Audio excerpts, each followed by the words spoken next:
Abandon all hope, ye who enter here.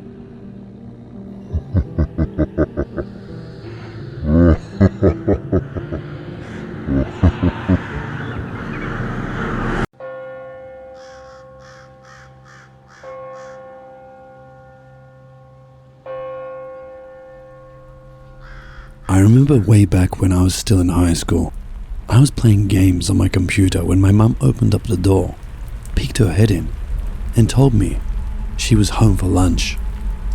So I literally thought nothing of it. Only thing I felt was off was the blue shirt she was wearing, which I'd never seen her wear before. But then again, I never cared much about those sort of details to begin with. Anyway, an hour goes by, and my mum opens up the door, and she peeks her head in and tells me she just went on lunch and wanted to know if I wanted to get some of her fries. I told her I'd just seen her an hour ago, and that she told me she was on lunch and how she was wearing a blue shirt, which, at this point, she was wearing a white shirt. She looked confused, and told me she hasn't been home all day since leaving to work, and that it was 1 PM when she usually takes lunch. I still don't know if that was a doppelganger or a spirit, or if I had like a weird mental moment. But I never got a scared feeling, nor an out-of-worldly presence from who I believed to be my mum.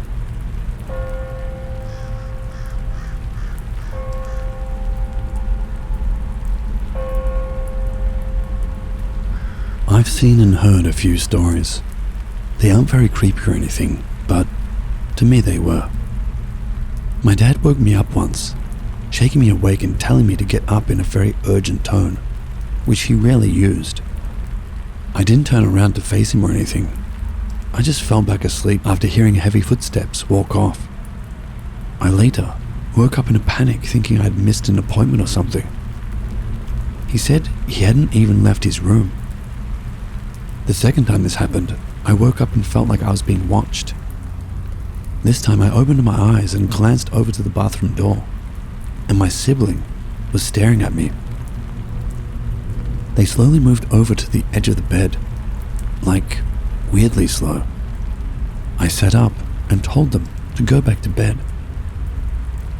That house was so creepy, and I know they wouldn't head downstairs in the middle of the night, no matter what. I offered to bring them back up, but they didn't seem to register anything I was saying.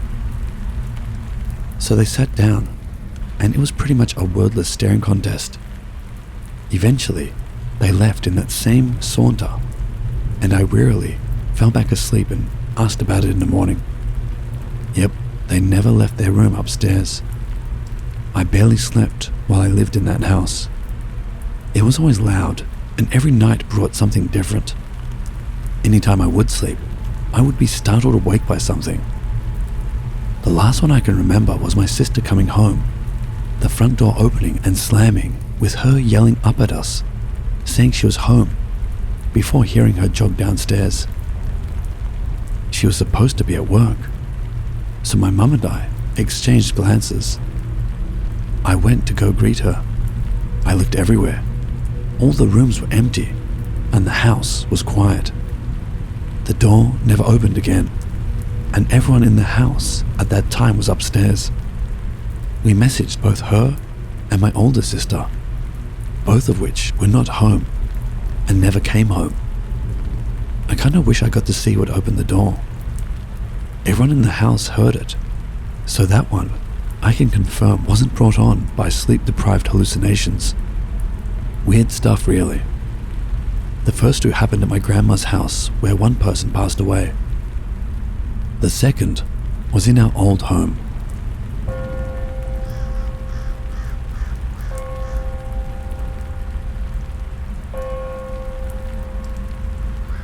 Maybe it was the house that was haunted, but for whatever reason, I saw my husband's doppelganger at least twice while we lived there. The first time was after I drove him to work. It was a 45-minute drive each way, and I was just getting back home. When I pulled up in front of the house, there he was, standing on the porch, smoking a cigarette.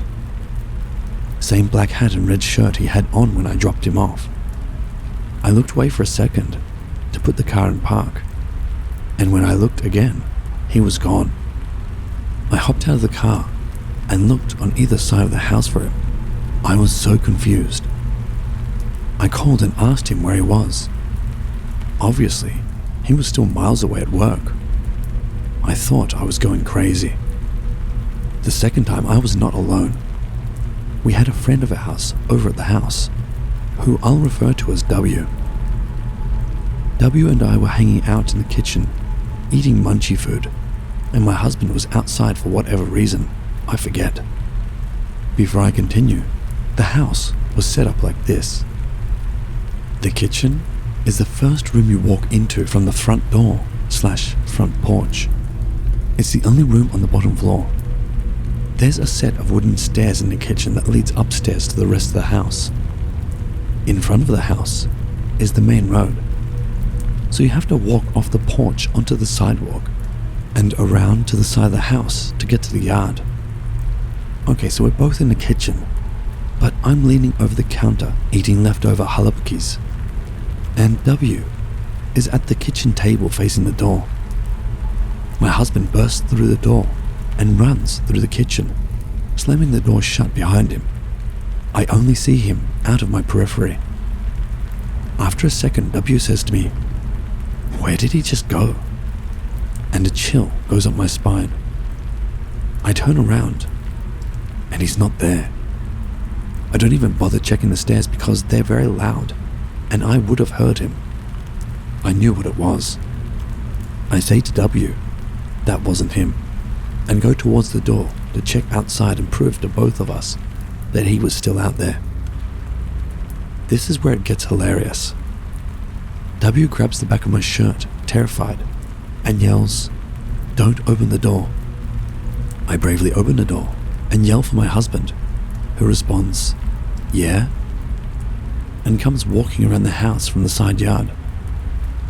Our simple friend then says to him, "Dude, someone just ran into your house," causing my husband to go into attack mode, running into the house searching for the intruder.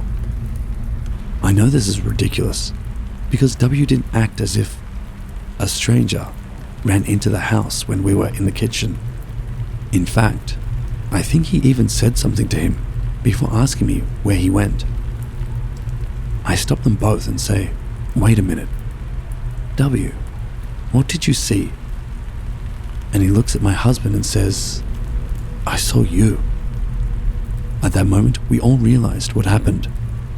We saw something supernatural. We were thoroughly freaked out, and W refuses to talk about it to this day.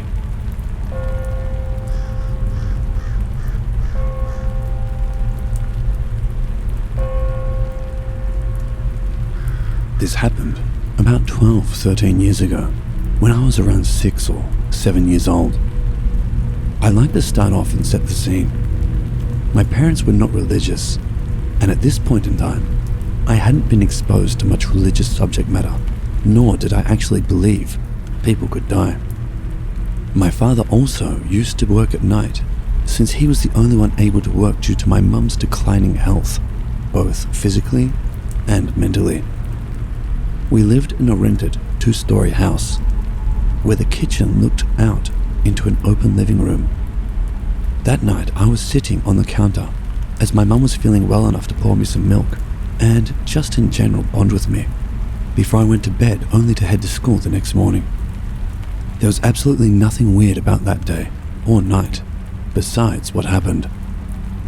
As she was pouring me milk, I was looking out into the living room, just sitting and waiting, when I turned my head and saw my dad standing there. I remember how confused I was, because not a moment before, I was just looking there, and then another moment, he's standing there. I didn't think it was too strange at first, because it was my dad. I expected him to approach or say something, but he never did. He just stood there and stared at us, arms at his side, just looking at us. He didn't blink once, His expression was completely neutral, but his eyes were just opened enough that I could see across the room. He was staring at us. It was weird at first, just waiting for him to say something to me, but he never did. He just stood there, and I kept staring back, and it started to scare me, especially when the longer I looked at him, the more just wrong he looked. His eyes were too small. It looked like him, just kind of off. He stood there long enough that I started rubbing my eyes and blinking, thinking I was seeing things. But he just kept standing there, unmoving, until after one of my blinks, he just disappeared. That's what scared me more than anything. With how the room was laid out and how creaky the floors were, for him to have even moved as fast as he did, he'd have had to open one of the doors next to him and slam it shut for it to be possible for him to just disappear as fast as he did. There was no way he could run away that fast, especially with how open the living room was. I didn't notice it when he first appeared, but our floors creaked loudly every time someone walked around, even if they were as light-footed as they could be. I refused to go over to that area for the remaining few months before we moved after my mum took her own life unrelated to the incident, which I discovered after writing up the original version of this. I would have chalked this up to being my mind playing tricks on me if my mum hadn't also told my dad about this experience. I never said a word to my mum. I only looked at her, and I thought she didn't see it, but looking back, I'm pretty sure I saw her turn and also look, not long after I started staring at whatever it was. I only found out many years later my mum had seen it when I was telling my dad about the experience, and he mentioned she told him. But because my mum had a history of being mentally ill, it was brushed off. The experience really scared me to the point that I started to sleep with the lights on until about a few years ago. I've thankfully never seen anything quite like it since, so hopefully that stays the case.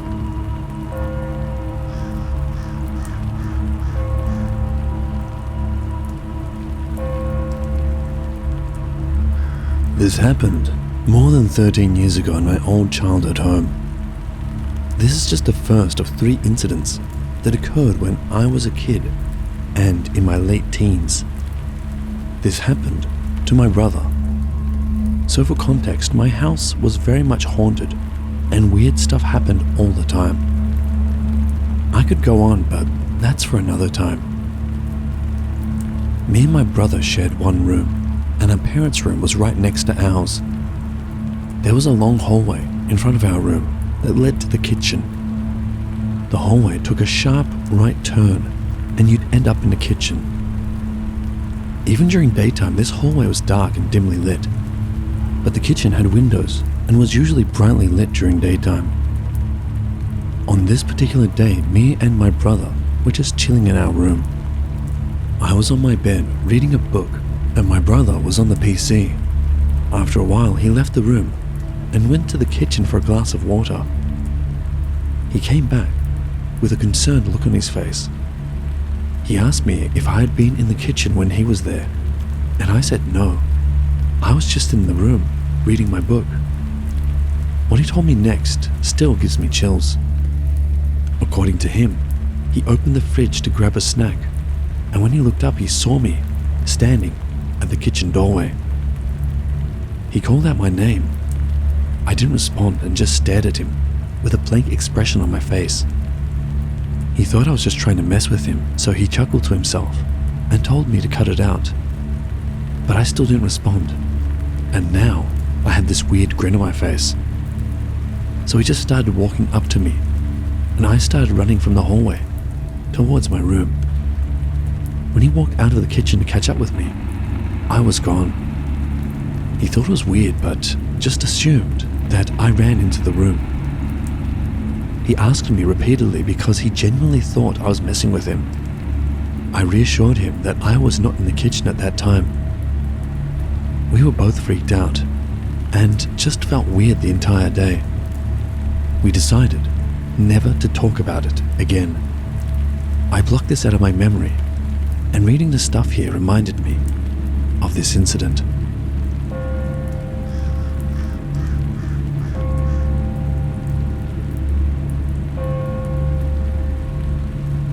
This is the second encounter I had with my doppelganger.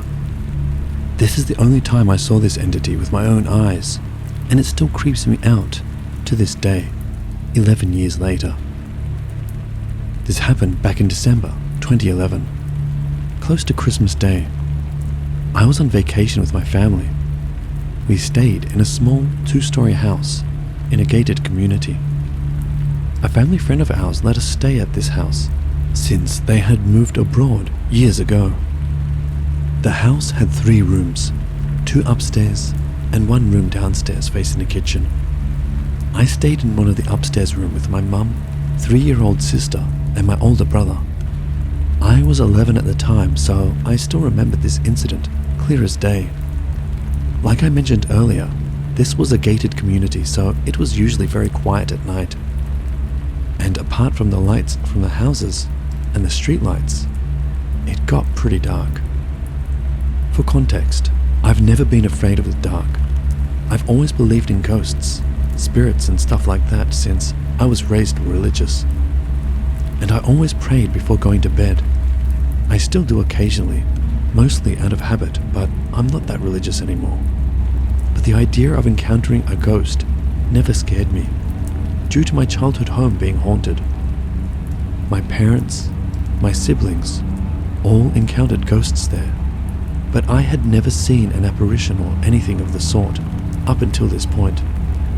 I did hear the occasional footsteps, doors being opened and closed, weird noises, you know, the cliche stuff. This happened one night after the usual day of shopping and sightseeing. We came home pretty late, and I went to bed around 11 p.m. I slept on a mattress next to the bed with my head next to the foot of the bed. There was a small cupboard directly in front of the mattress. I'm pointing this out for later, as it's important for the context of the story.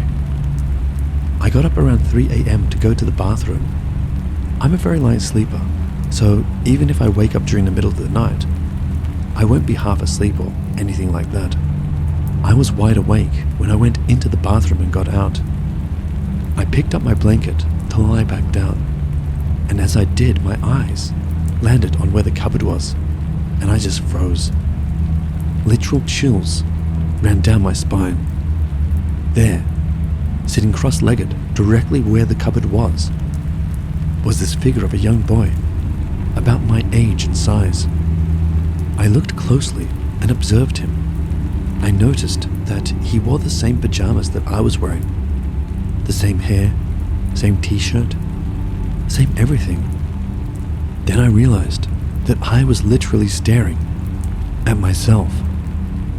I tried to scream, but nothing came out. My body just completely froze up, and I almost fell backwards. When my voice finally came out, I just screamed for my mum. She woke up and quickly turned the lights on. She had a puzzled look on her face and asked me what was wrong. I couldn't speak and just pointed at the cupboard. And there it was. The cupboard was back to where it was supposed to be. No more apparition. Whatever I saw had completely vanished into thin air. I was able to go back to sleep that night, but it did take me some time. I slowly fell back asleep, all the while staring at the cupboard. Whatever I saw that night, I still can't give a logical explanation to it. I'm glad that at least my family believes me. Since I've never been afraid of the dark, I was never the type of kid that made weird shapes in the dark and got scared. For the longest time, I just brushed it off as my imagination as I got older. Mainly because this was just too scary for me to remember. Until my mum encountered the same entity years later. So now I know with absolute certainty that I didn't imagine this.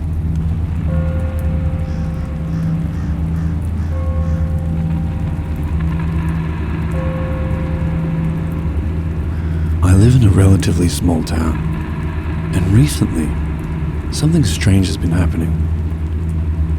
People have been saying that there's kind of a twin of mine a ghostly double, wandering around the town. The weird part? I've never seen this twin, even though everyone else seems to have. It started with people telling me stories about meeting me in places I'd never been.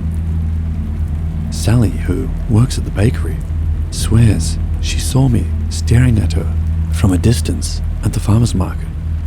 The thing is, I wasn't anywhere near the market that day. I was at work. The stories got weirder. Co-workers talked about me reading at the park, but I'm more of a stay-at-home and watch TV kind of guy.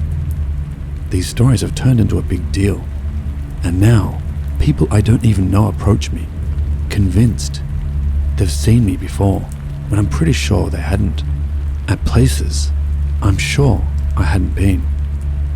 So we decided to play detective and check out the places where this doppelganger supposedly showed up.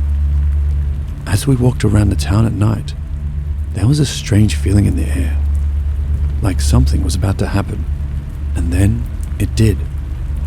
The doppelganger appeared, standing right in front of me, copying everything I did.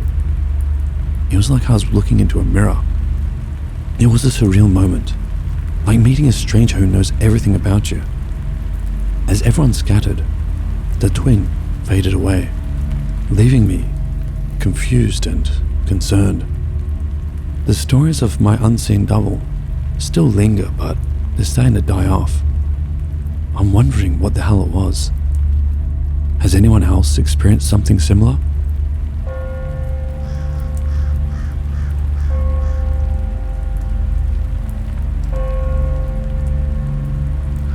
G'day all. I'm looking to see if anyone has had a similar experience or may have an explanation for us. A bit of background information. This is my auntie's encounter from last night, 18th of June 2020, in New South Wales, Australia. It occurred at approximately 9:30 p.m. Earlier that day, she had driven past a motorcycle accident which had resulted in a fatality. My auntie, we'll call her Terry, has always been slightly psychic and has had several encounters with spirits and past family members throughout her life, but has never seen anything like this or experienced the sense of dread that came with it. Last night after work, Terry was driving home along a stretch of road that is surrounded by bushland on either side. Upon driving up over a slight hill, she saw a figure standing on the tree line, illuminated by her headlights. The figure immediately had her full attention, and a total sense of dread came over her entire body. She described it as a constricting bubble. This figure stood approximately 8 feet tall, had elongated limbs, was completely white, had no clothes, no genitals, and no face. The figure was directly facing her and turned to track the car as she drove past. Terry immediately began sobbing and called my mother, stating she had just seen a terrible, horrible thing on the side of the road. She drove down the same road today to find an explanation, but found nothing. It was almost a Slender Man type figure. We have spoken to a few people, and here are some of the explanations so far. One friend suggested that it may have been the victim of the crash earlier in the day, trying to leave Earth, but had become stuck on the way up. Another friend believes that it was some kind of guardian angel, sending her a sign of some kind. It is believed that angels may present themselves in a seriously striking form, as a distraction to save or warn you of something. Maybe she was speeding and it stopped her from having an accident. I'd like to add that my auntie or myself are not religious at all, but all of our family has been baptized and finds comfort in the idea that there are people looking out for us. We would love to hear your thoughts and ideas on what she may have experienced. Cheers.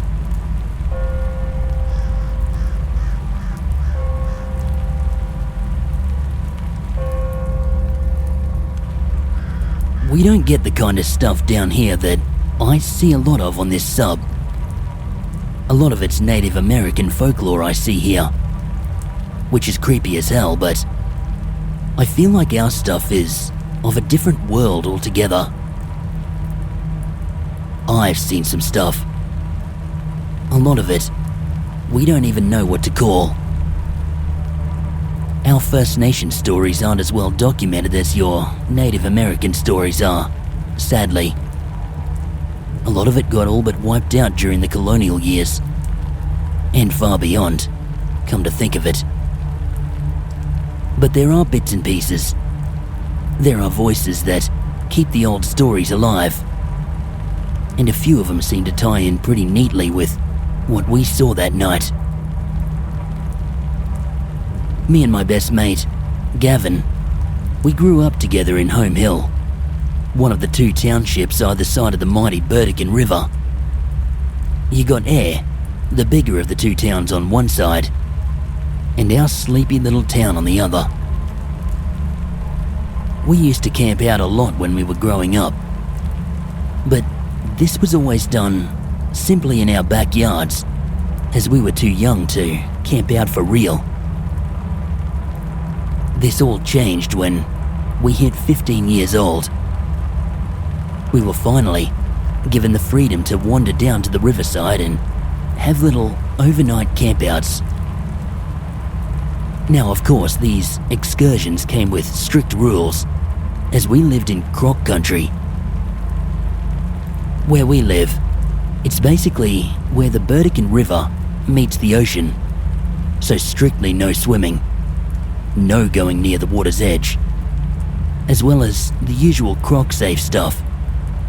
Don't leave food out around your campsite, set up camp well back from the water, etc. So, here we are, heading out for our first big campout. Oh boy, did we feel like big men. All alone, nothing but our swags, a tent, and a few overnight supplies. Ready to tackle the big wide world. We followed all the rules though. We weren't silly. Growing up here, of course, you hear stories of croc attacks, and believe me, they are not pleasant. And in fact, they stand shoulder to shoulder with any supernatural monster I've read about. Fast forward to nighttime. We're settling into sleep. We're playing silly games, telling each other scary stories, just doing what young fellas do. When in the dead of the night, we pause. We pause because we hear something. A faint sound, but easily identifiable. A faint dragging.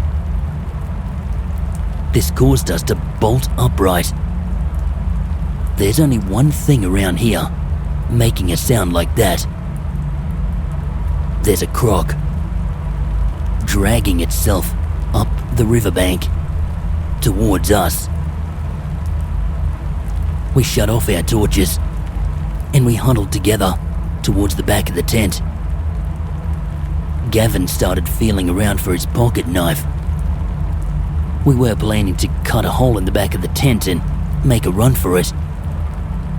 We couldn't go out the front. It would be waiting right there for us. We would be running right into its jaws. The dragging sound continued. Gush, flop, gush, flop. Yeah, no doubt, that's a croc. With trembling hands, we continued fumbling around, looking for the pocket knife to make our escape. But we couldn't find it. That dragging sound was so close now, and we could hear the thing sniffing around. We could hear its guttural noises as it poked around our campsite. This was serious now.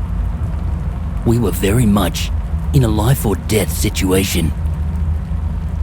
We had two options here. We could sit still and just hope that this thing doesn't smell us. Or we could try our luck running out the front tent flap. We tried desperately ripping a hole in the tent with our bare hands, but we just couldn't do it. And the way this tent was built, we couldn't just lift it up and run out the back. We were trapped. Even if we wanted to consider running, honestly, we were frozen in place. I don't think that was ever gonna be an option. I don't know how long we sat frozen like that. I mean, it must have been a matter of less than a minute, but my God, let me tell you, it felt like much longer. Eventually, we heard a different kind of dragging sound, one that went on for much longer and was heading away from our campsite. The croc was dragging itself away. No, the crocodile was being dragged away. We could hear its jaws snapping. We could hear the sound of heavy footfalls. And then we heard the most disgusting sound of flesh tearing, ripping, innards spilling. Oh, it was horrible. Whatever was happening out there, we got the impression that we were now faced with something much worse than a croc. There was something out there, big enough to drag a crocodile and, by the sounds of things, kill it. We continued sitting there, just huddled at the back of that tent. And then there was silence. The animal stopped resisting, and we heard only the sound of a lifeless body falling helplessly to the ground. Then, silence yet again. Silence, until the sound of heavy footsteps once again reverberated through the still night air. I don't know what the hell we were thinking. We could have just sat there. We could hear the footsteps moving away. We should have stayed put. I don't know. Maybe we thought that because whatever this was had killed the croc, that it was somehow friendly. I don't know. We were stupid kids.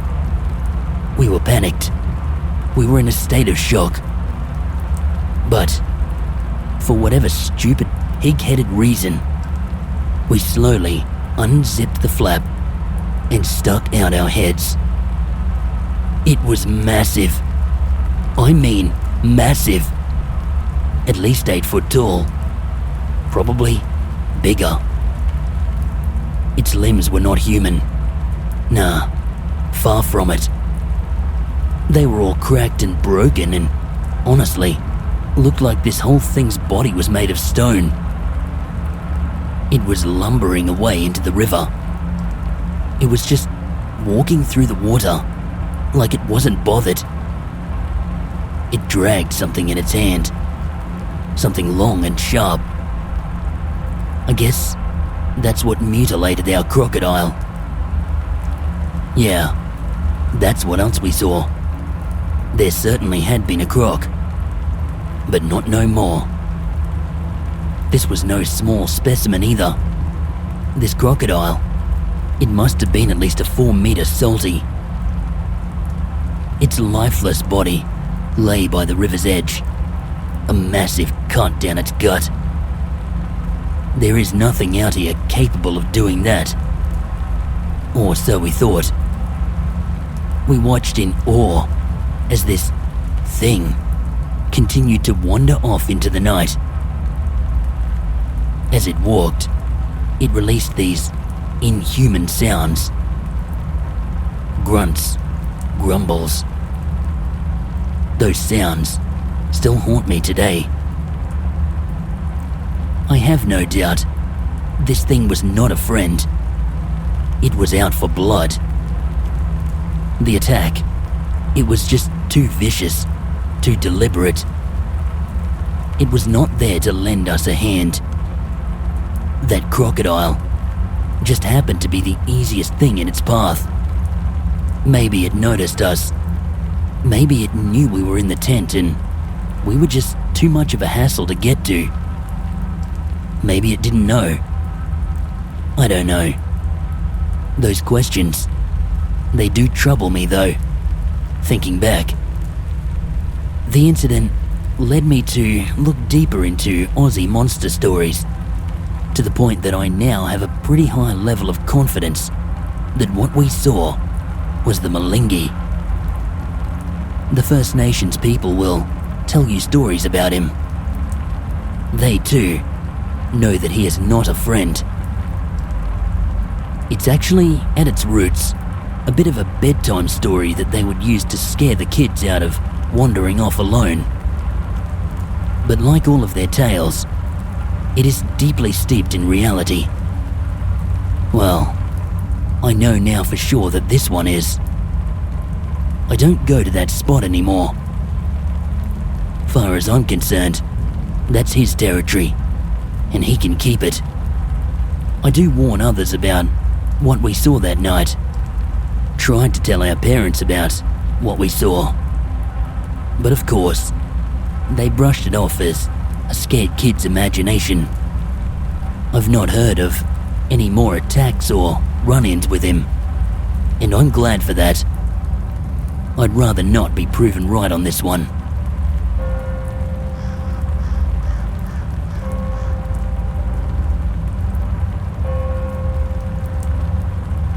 After reading all the anecdotes on here, I wanted to write down one of my own experiences that still freaks me out just thinking about it. Just down the road, from where a few years ago I had previously lived in southeast Australia, is the opening into about 100 acres of woodlands and bush that I frequently went into when I was younger to do the usual things, riding and camping, etc.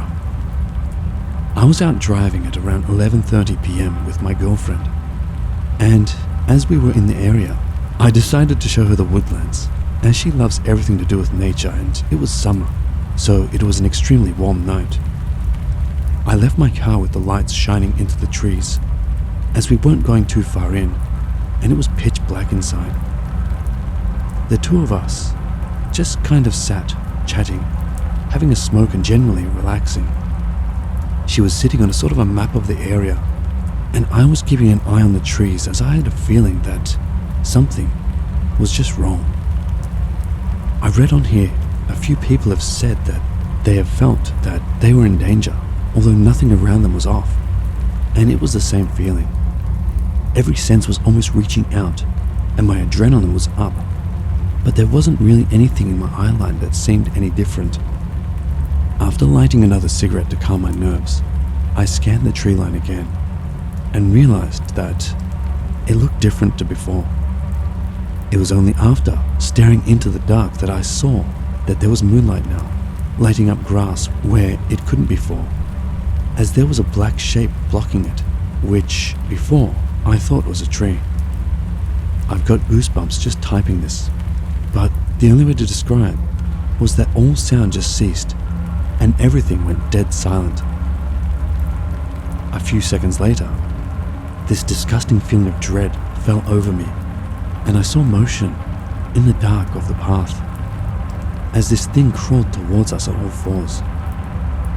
I've seen nearly every animal in the outback here, and we don't have any large predators like in the US or Europe, but somehow I knew this thing was a predator, and it wasn't hiding itself from us, but just slowly crawling forward towards us. I don't know if my girlfriend saw it or not, as I couldn't look away, but just as it reached the line my car lights were able to illuminate, it reared up onto two legs and just sat, staring at us. I'm 6'4", and this thing was about another meter larger than me, with arms that were far too long that reached down near the ground.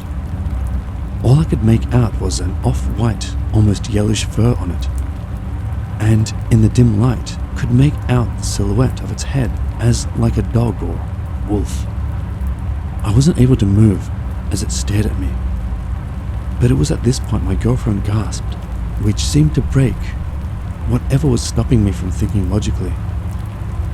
I grabbed her by the arm and sprinted to my car, slammed the doors and tore out of there as fast as I could, both of us too scared to speak until about half an hour later. We've both discussed it many times, and the feeling that we had was what I imagine a rabbit feels when it catches a wolf or fox looking at it. That this is something that would be able to end us with absolute ease if it chose. Neither of us have been able to come up with any explanation for what it was, but it has definitely changed the way I view the woods and bush. And when I go camping or hiking now, I think back to that and wonder what it was and if I will ever see anything like it again.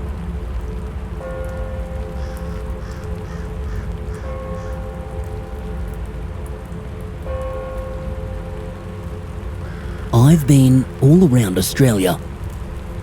Take my word for it, the best way to see this country is by car. There's just so many little hidden secrets and pockets of paradise you miss if you try to do it all by bus or simply jetting between the major cities. My memories of road tripping Australia are, for the most part, positive.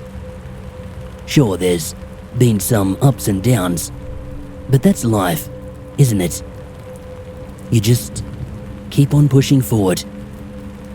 And that's what I did. There is one notable stopover that still stands out though. An event which very nearly convinced me to pack in my adventurous spirit for good. I will recount this as best I can. This was sometime around late September. I was headed from Barrage Bay up to Narooma. It's a gorgeous coastal drive for the most part, aside from one little detour inland as you pass Wallaga Lake. The best part of road tripping is the impulsivity, especially when you're driving a fully equipped camper van like me. You can pull in just about anywhere for a break, as long as the area you're pulling up at isn't illegal for camping and whatnot. And so I did, as I came around the bending roads of that beautiful lakeside drive. I found this picture-perfect spot to camp out for the night. Remote, peaceful, just the way I liked it. I set up my camp, got a hot pot of coffee going and kicked back in the deck chair, soaking up the sun. I got there right on sunset, so it was absolutely ideal. September can be a little bit warmer, but in the mornings and in the evenings that time of year, you won't find better weather down under. I was gazing out over the crystal clear blue waters when I heard someone speaking. They said. This startled me. It was not a language I recognized, and there was no one around. Well, there certainly was not a moment ago anyway. Again, that same voice. That's when I realized there was no one around. I was hearing this voice in my head. Bloody hell, I must be out of it. It has been a long drive. Louder this time, and sending shockwaves through my head. Every time it spoke out, it was like the kick of a bass drum reverberating from the inside of my brain. It hurt. That's when shit got real bizarre.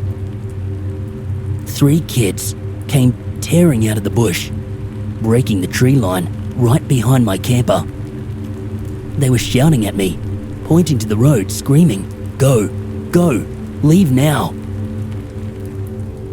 The kids were clearly indigenous. Don't get the wrong idea, I don't mean some stereotypical image of indigenous Australian tribes living deep in the bush. They were just some local kids from a nearby camp. They sure seemed to know something I didn't though. and it didn't sound good.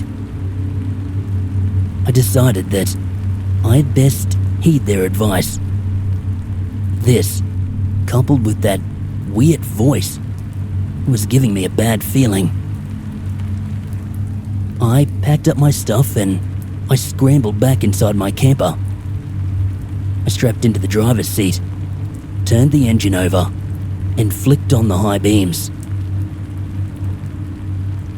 As I did so, they shot straight into the dark bushland ahead and illuminated something massive. It was huge. I shit you not, 12 foot at the bare minimum. It had an almost spider-like appearance. Its arms and legs stuck straight out to the sides. Its face was pale white. You ever see those Slender Man stories? Kinda like him, but with a nasty look on his face. His eyes were beady and black, and its body, it was just like a shadowy mass. In my head, a voice, like before, but it said no words, just a low growl.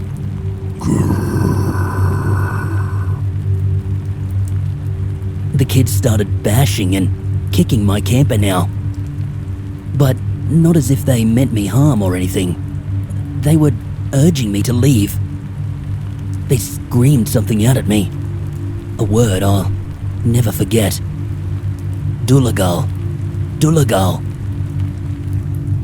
Again, that voice from before, but much louder this time, echoed through my head. I watched as this thing slowly, yet deliberately, pivoted on its right foot and then began walking sideways towards my car. That was it. I was out. I stepped on the pedal and floored it down the highway. As I sped off down that road, I caught a glimpse of this abomination wobbling sideways, step by step. It was coming down the highway, following my car. Thankfully, for whatever reason, it did not appear capable of picking up any kind of speed, and I watched as it slowly disappeared into the darkness of the night. That was the first and last time that I've ever seen anything in my travels I would call otherworldly. I did not need to look very far for answers as to what I bore witness to that dark September night. A simple search for a single word those kids shouted at me turned up everything I needed to know. Doppelganger.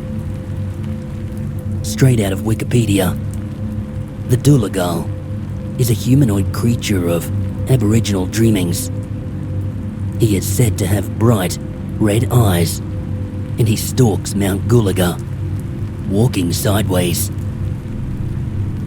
See, where I was camped, it was a straight shot south from Mount Gulaga. So, I guess it fits. Why he was down by the lakeside when he's said to stalk the mountain, I don't know. Maybe he sees all this land surrounding the mountain as his territory. Maybe he was on the hunt. I don't know. The search did lead me to look into another phrase I heard that night. The words which constantly reverberated inside my mind. From what I could dig up, this is of the Gunyandi language, and it loosely translates to, "Please, go." What I can't figure out is whether this voice in my head was this Doppelganger, or if it was something else. This Doppelganger, it did not appear to have my best interest in mind. No. Everything about its demeanour looked as though it meant me harm. The actions of the kids too. They were frantically urging me to get out. Like they knew if I stayed there, something bad would happen. If it weren't for them, maybe it would have. But nah, I don't reckon it was that Doppelganger talking to me that night. He would have been quite happy to sneak right up on me. Still to this day, I can't shake that image of that awkward, sideways walk as he lumbered out from those trees.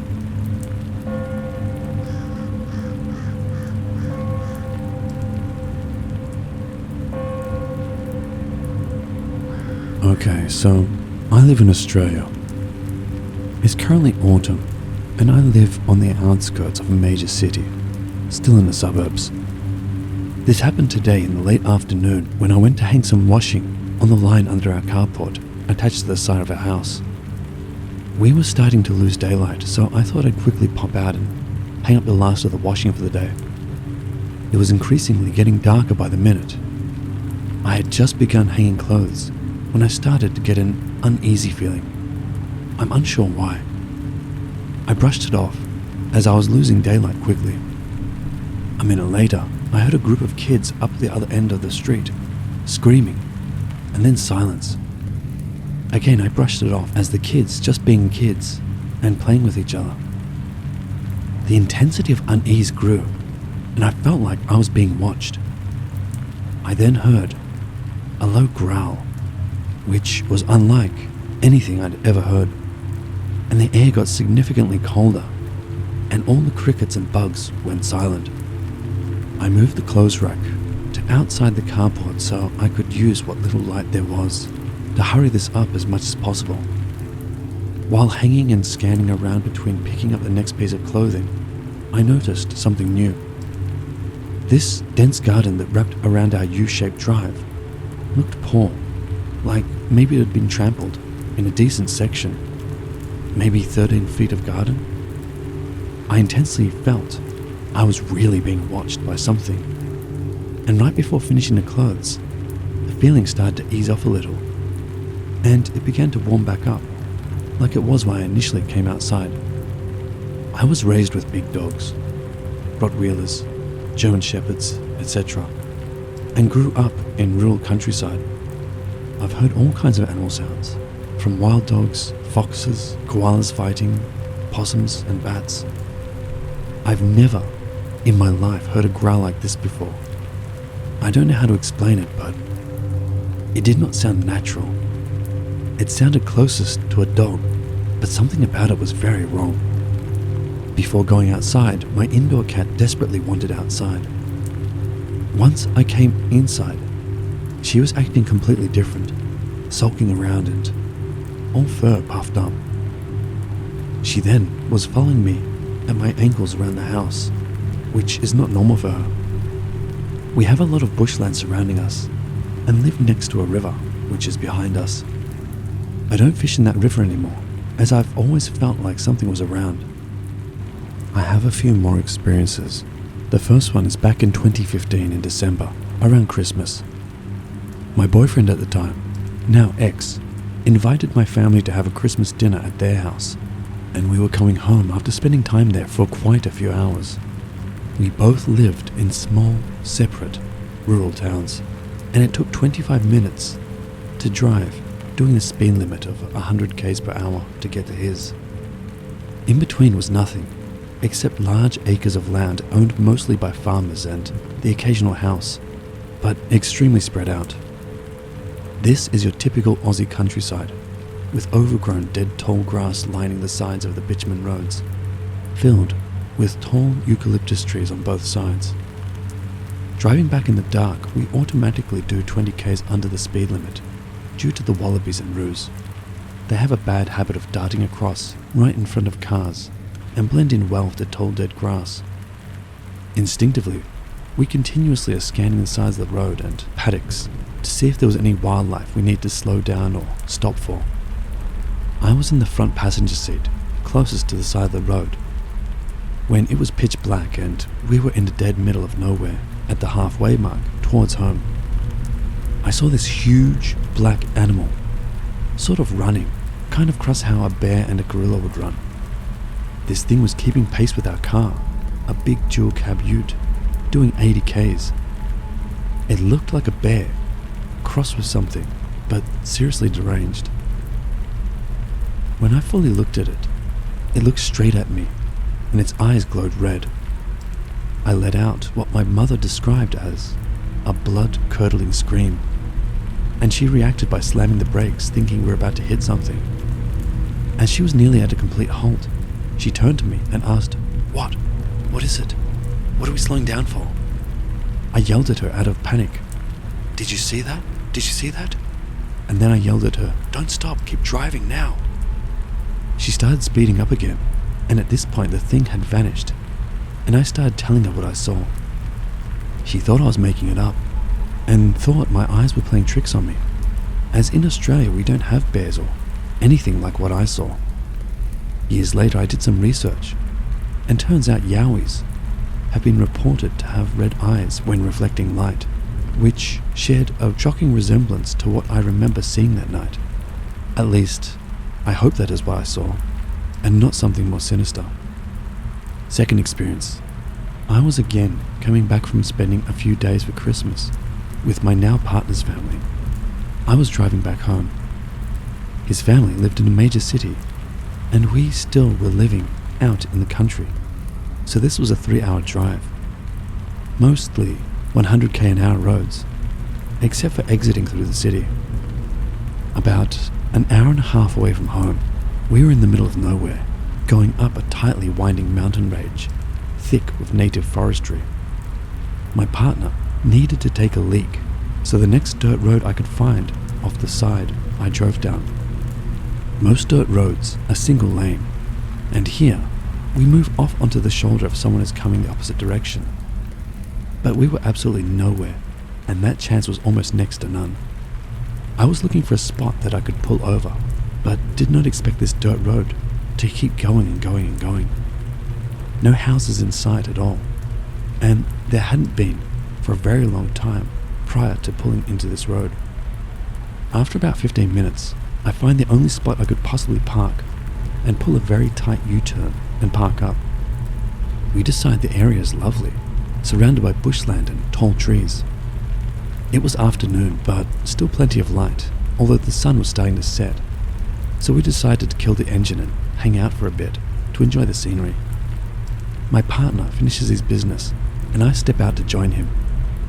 We had been trying to start a family for a few months now, but it did not seem to be going well for us.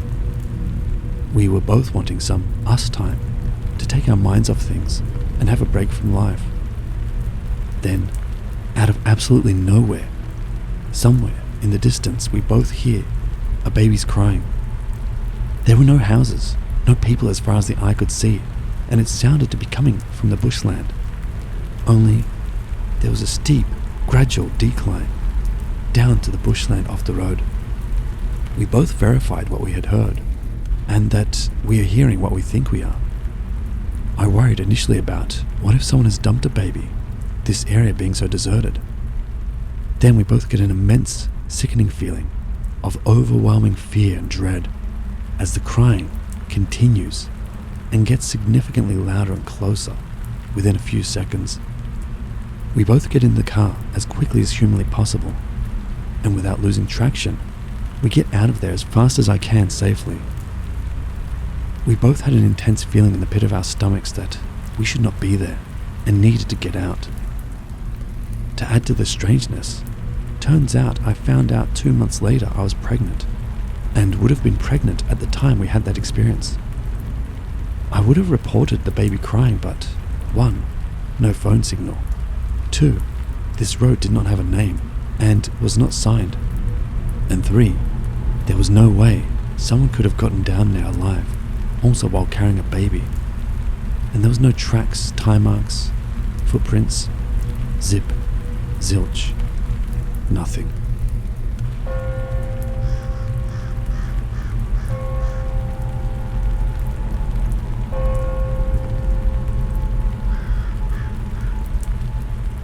This happened in 2011. I'd just gotten out of a rough relationship a few months prior to this happening. My friends encouraged me to try dating again, so I caved and made a profile on the website, Plenty of Fish. I was surprised with how many messages I'd received within the first few hours. Most were just people saying hi or asking to hook up. I wasn't looking for a hookup, so I ignored those messages.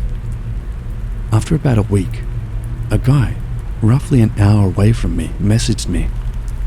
He was cute, so I messaged him back. The conversation was pretty casual at first. He asked if I'd like to go for a coffee sometime. Not thinking anything of it, I said sure. This is where it started to get weird. He started to get pushy and ask when we could grab a coffee. I told him I didn't have my own car, so I'd have to borrow my mum's car to meet up with him. He offered to come pick me up, but I wasn't comfortable with the idea. The next message made my blood run cold. It read, I'm sure your hometown isn't that big. If I knocked on a few doors, someone would be able to tell me where you lived. Are you crazy? I replied. I'm sorry, but that's kind of creepy.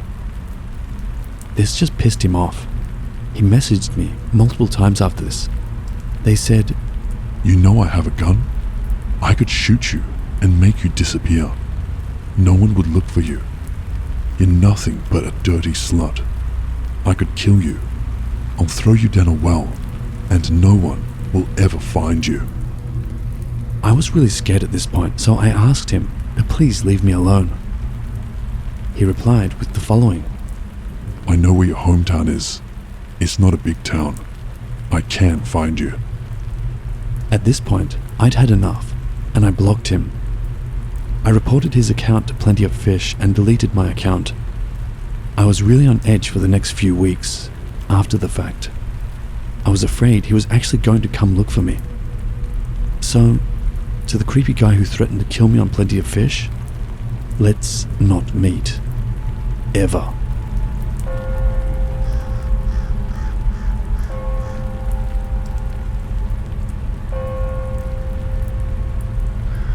I had a childhood friend who ruined my life. He turned my life into a living nightmare. I'm just gonna call him R. We met at elementary school, and we got on, straight from the get-go. We ended up going to the same middle school and high school. It was great because we both got along very well. We used to walk home together, and sometimes we went to school together in the mornings. My parents didn't even complain when I had him over. We weren't dating or anything like that, but I guess that it could have looked like we were. I didn't see many other girl-boy friend combos at my school. He was, to me, a very good friend. Because he was such a good friend, I told him when I entered into a relationship with another boy. I was nervous of telling him. I was thinking, will he make fun of me or will he support me? How's this one gonna play out? I told him, and initially he didn't react much, but later that day, at lunch, he punched through a window. I felt awful, but I didn't know if he did that entirely because of me. It was after that point that R's behavior began to drastically change. He became very clingy and needy. He would stick by my side every break that we had between classes. He would wait for me in the morning and after school, and every night he wanted to come to my house. It wasn't just in person though. He was bombarding me with emails, texts, and calls every single night. If I didn't reply, he would send even more. I'm older now, and I can see how naive I was being every time I replied to him. I should have just cut ties, but that's hindsight for you. I shouldn't have given him the oxygen he needed to continue. Things started to get pretty creepy when I would wake up and see him right outside our house. Like literally, when I woke up in the morning, I'm talking before 7 a.m. I took the advice of some of my female friends and I confronted him one morning. I said to him, "Hey, you know, I said I had a boyfriend, right? So maybe we should keep a little distance between us." The second I said that to him, he flipped out. "Why? I'm the one who's been with you this entire time. I understand you way more than he does, and I appreciate you more than he does. So why him and why not me?" He turned to try and put his arms around me, but I saw it coming in the nick of time. After that, he would appear whenever my boyfriend and I went out on dates, and sometimes it felt as if he would try to sabotage them. Whenever my boyfriend would come over, he would turn up at my house and start ringing the doorbell. I didn't know how to deal with someone like that at that age. He was relentless. I swear one time when my parents were out, it was just me and my boyfriend, R tried to break in.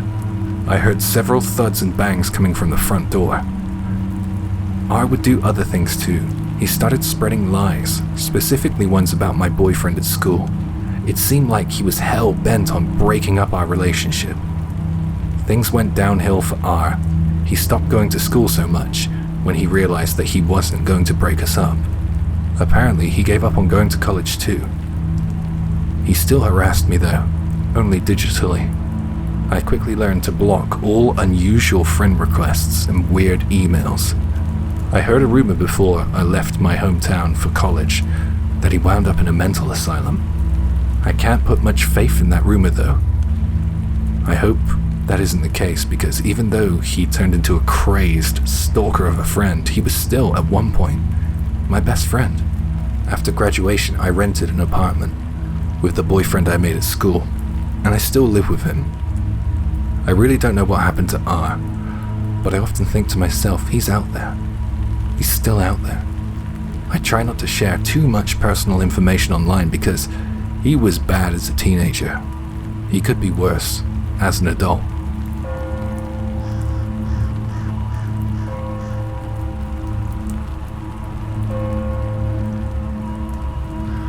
I just need to type this story out because it's still so unbelievably surreal to me that I can't even believe it's real. I'm not sure if this is the right sub to be posting this, but hopefully it applies. And apologies in advance because this will probably get long. So last fall, I started using dating apps seriously because I really wanted to branch out and meet new guys. I moved back home after I graduated college in May, which was still the pretty early stages of COVID, so I was lonely. I've only ever used Tinder, so my friend told me that I should try Bumble. And at first, it was fun. I matched with a few guys and there were nice ones, but the convos kinda died after a while, and I didn't really form a real connection with anyone on there. One of the guys I matched with asked for my Snapchat, which I gave to him so we could talk on there, and we also followed each other on Instagram. That kind of stuff is harmless to me, and I really don't think much of it. Our convos didn't last long, and we stopped talking after just a few days. He was a little strange, and I was turned off by it. And fast forward a couple of months, and I get a message from him on Instagram. He told me that he had unfollowed me because of my support of Joe Biden in the election, and then proceeded to spam me with probably over 40 messages trying to convince me to change my views and vote for Trump. I'm a very liberal person, and if I would have known he was like this, I would have never spoken to him. He kept telling me people have blocked him for doing this before, and to please just understand where he's coming from. His last few messages were memes to ease the tension of the one-sided convo. He and I never talked long enough for him to feel comfortable messaging me like this. I didn't respond. I didn't even block him. I opened the messages so he could see that I saw them, and then I unfollowed him. The next morning, I got notifications telling me, "This message has been unsent by the sender." For every single message. Of course, I screen recorded it and sent it to my friend to tell her what happened because it was creepy and bizarre. It was over after that though, and the topic of this guy didn't come up again, so I moved on. A few weeks ago, I was scrolling through Facebook and I saw a post from a local news station that was shared from the town this guy was from in my state, that's about an hour away from me. It was a news article about a guy who shot and killed an 87-year-old woman who lived in his apartment complex with a semi-automatic rifle. He was trying to get other residents out of their apartments until he was shot and killed as well by a resident in order to protect the others who lived there. And as I was reading about this, the guy's name and face seemed so familiar, and then it clicked. It was the same guy. I went back to the screen recording of the messages that I took months ago, and they confirmed it was him. I'm not sure how to describe what my response was, but I got really sweaty and my heart was racing when I made the realization. It's extremely disturbing knowing that I spoke to this man and even had a weird experience with him. It's been a few weeks since I found out, and I still feel weird about it.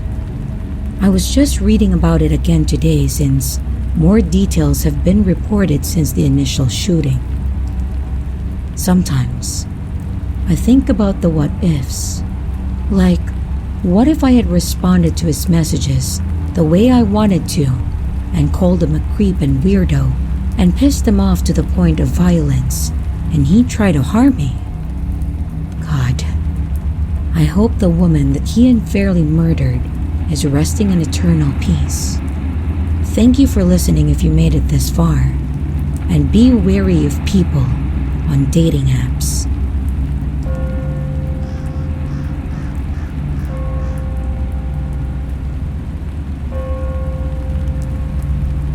I'm sharing this in the hopes that it becomes a kind of cautionary tale to other insecure people who meet other people online.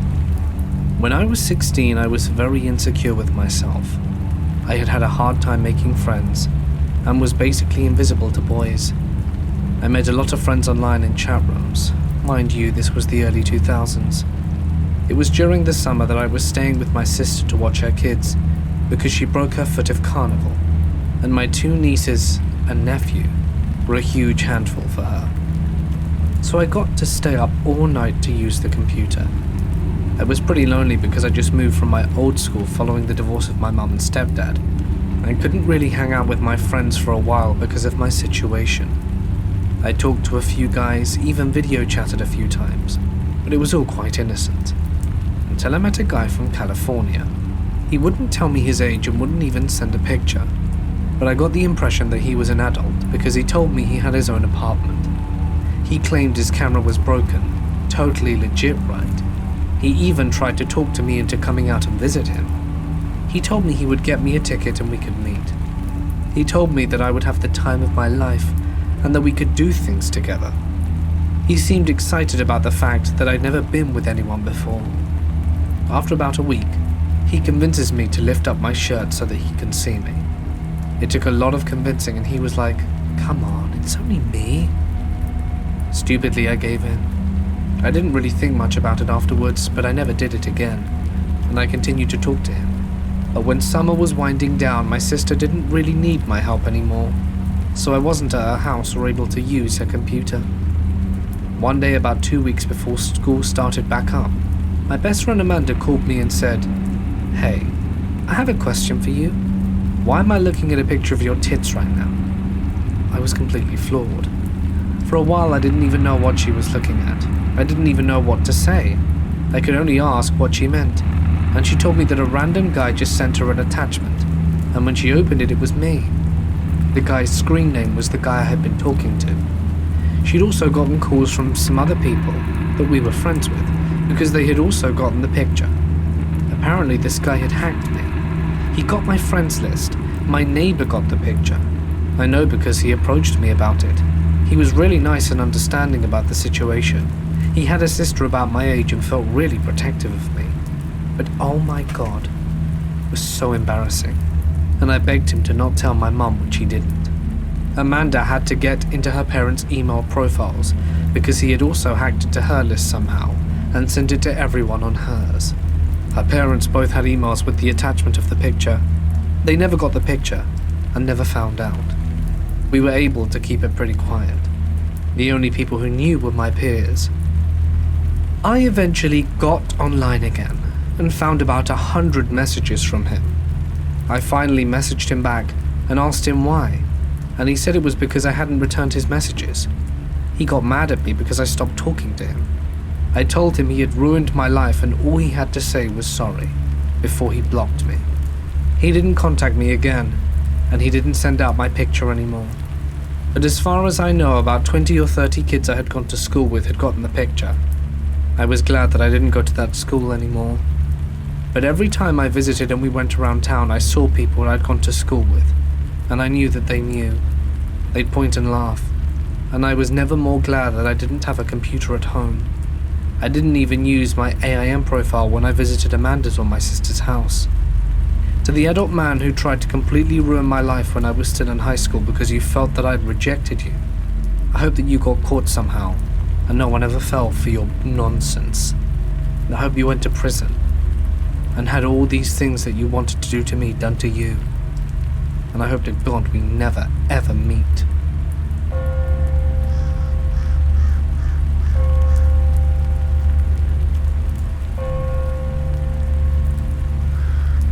I never use these apps much, but there's one time that really stands out to me, and it happened to be from a dating app. I matched with this girl who's really pretty. She's plain, but seems to just want to have a simple night out. No tattoos, no urge to party, doesn't even seem to be into drugs. All signs pointing to a nice, quiet night out. We agreed to meet up for dinner and test the waters of conversation. It was your average Americana restaurant, a place I only went to once and probably went out of business later on. We take a booth in the back, and this girl slides in next to me without any hesitation. Okay, kinda strange, but not the weirdest thing ever.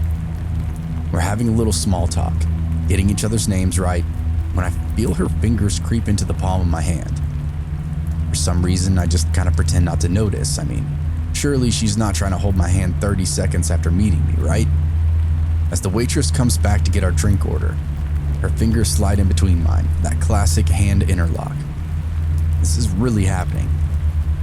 That's not the weird part though. Throughout the entire meal, she never let go of my hand. "Can you squeeze harder?" she asked me. "What?" I replied. "Come on, your hands are so big, mine are so little. Couldn't you squeeze them really hard?" She went on. I obliged because I thought she was cute.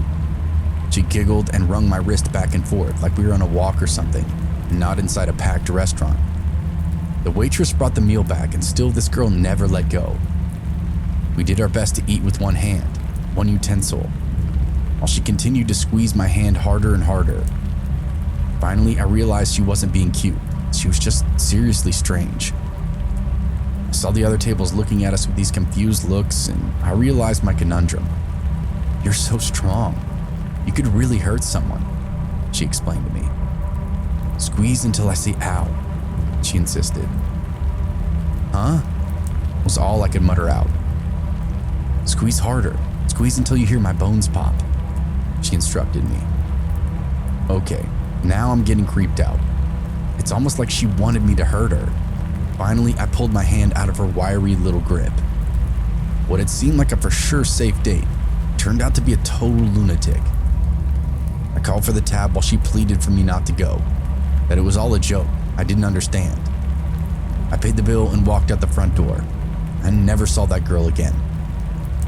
I didn't even have to block her on the app because I deleted it immediately after. Sometimes though, I can't help but wonder what she was looking for. And more importantly, did she ever find it?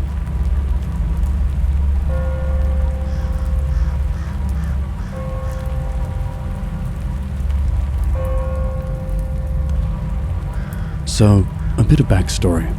I'm 18, female, from the UK. This happened in February 2019. I was 16 at the time. I got set up on a semi-blind date. We had seen photos of each other by a mutual friend. And this guy, we will call Cameron, he was 19. Cameron seemed like your average guy. Maybe a little into video games and anime and stuff, but overall nothing my friend told me about him seemed off in any way. Our mutual friend gave us each other's numbers and we texted for a night and decided to meet in a Starbucks the next day, since we were both free. I never like to meet new people this soon, but I figured since Cameron knew my friend, it couldn't possibly go wrong. How mistaken I was. I arrived slightly early, ordered my coffee since I never like guys to feel like they have to buy for me, and parked up on a seat, facing away from the door, and pulled out my book. I'm maybe there for 15 minutes, chilling out, and I get a text message saying he's here. So I'm like, great, I'm at X table. I feel a presence over my shoulder, and I turn my head slightly in acknowledgement. He must be here. Before I even get the chance to squeak out a hello, his lips latch onto my neck, and he starts sucking on my neck. Now, I don't like people touching my neck at the best of times. I'm very ticklish, and I get super uncomfortable by people even touching my neck. The few times I've had massages or hair treatments, I've been holding in my discomfort, and he's latched onto my neck like a leech. And this man smells horrendous, kind of like dust personified. I freak out and elbow his chest to get him the hell off me. He lets go and looks at me with this weird expression on his face and laughs in deadpan. It's really, really creepy, and I start to become alarmed. I ask him what the hell that was, and he just says, I thought it was cute. Cute? In what world? I try to have a conversation. I'm like, okay, first impressions don't mean anything. Let's try and give him a chance. But he's just creepily staring at my chest. He says, Wow, I didn't know Asians could have boobs like those. Better not let you go. Direct quote, I cannot make this shit up. I'm distinctly uncomfortable, but I don't want to just run away. He's giving me really weird vibes. So I go into the ladies' bathroom and wait for someone else to come in. I ask her to help me get out undetected. I don't want this man following me home or some shit. She of course agrees, and she lends me her hat and scarf. It's in February in the UK after all. And we come out of the bathroom together, and she manages to help sneak out of the back door of the Starbucks without him noticing me. He asked my friend where I went, but I told my friend to never mention me again. I was too terrified. I know I probably didn't behave well. I should have just told him I was leaving. But I was honestly just scared. Dear guy who decided it was appropriate to suck my neck before we had even said hello. Let's not meet again.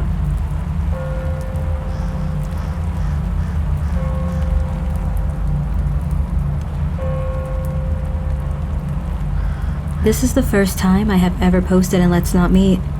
I keep reading all these dating horror stories, and it being Valentine's Day and all, it had me recall a nearly forgotten first date with the guy my friend Mark fixed me up with. I had known the guy a little because he worked with my friend at a local music store. He seemed cool, and he was actually pretty good looking. The first time we had met was at an ICP concert that we had all attended. The guy, who we will call Mike, was pretty normal on the surface, and through Mark got my number and called me. We went out on a date, and as the night drew on, he asked if I minded if we just go hang out at the local park and chat, because we had just been at a super busy loud bar that had a band playing. I was 19 and highly stupid back then, so I agreed to it. It was in the summer and it wasn't dark yet, so I wasn't thinking it seemed weird. As we were just chatting, he leans in, kisses me, and I look around, realizing it had gotten really dark. I'm in heaven because at this point he hasn't given me any reason to think he's a creeper. We had a great night and he was charming and funny. We had a ton in common. Then, after our first kiss, he gets this creepy grin. He looks out the window, then says to me, "I'm taking you in those woods and we're gonna have a really good time." I kinda laugh a bit nervously because at the time I hadn't yet lost my virginity. I tell him I'd rather just stay in the car. He gets weird and angry, and it's like he's two people. "Why can't we just go into the woods? I promise I won't rape and kill you." By now, he's trying to laugh it off, but I had gotten incredibly creeped out. I try to play it off like I'm not ready to run away. I should have been more creeped out than I was, but I was so naive. It creeps me out now writing this. He looks at me again and leans back in his seat and begins to start fake whining. Oh, come on. Let me just take you into the woods. It'll be fun. I'm having none of this and start getting mad, and I tell him I'm ready to go home. I finally talk him into just taking me home. He was oddly quiet the rest of the drive home, and then as he gets to my house, he proceeds to apologize profusely about it. I heard later from my friend Mark that he said I was a tease. When I told my friend about what happened, he stopped talking to Mike, said that he had heard that he could be kinda a sex maniac. How about borderline psycho? So guy I went on a creepy first date with, let's never, ever meet again.